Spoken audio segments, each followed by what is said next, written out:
তেল দিয়ে দিয়েছি, কড়াইটা গরম হয়ে গেছে, মশলাগুলো দিয়ে দিলাম।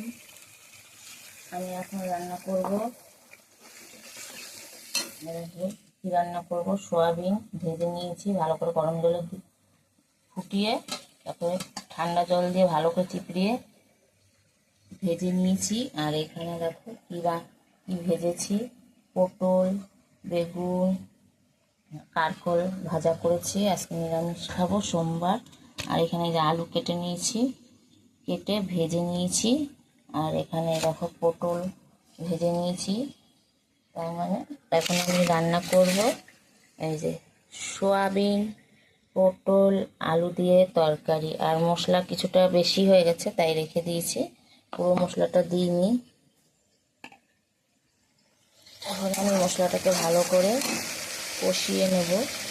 আর পরিমাণ মতো নুন দিয়ে দেবো,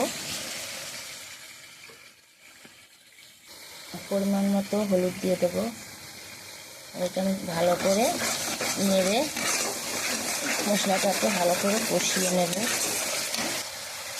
আলুগুলি ভেজে নিয়েছিলাম, আমি আলুগুলি দিয়ে দেবো মশলার মধ্যে। এবার আমি মশলাটাকে ভালো করে কষিয়ে নেব।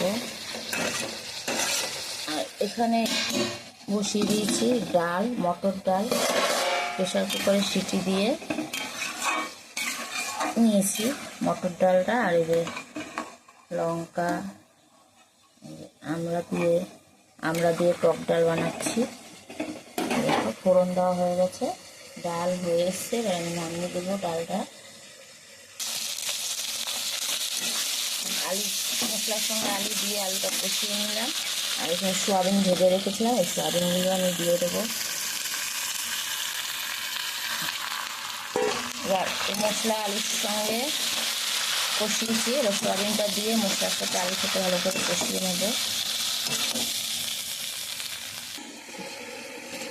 এবার আমি জিরো পটলগুলো ভেজে রেখেছিলাম।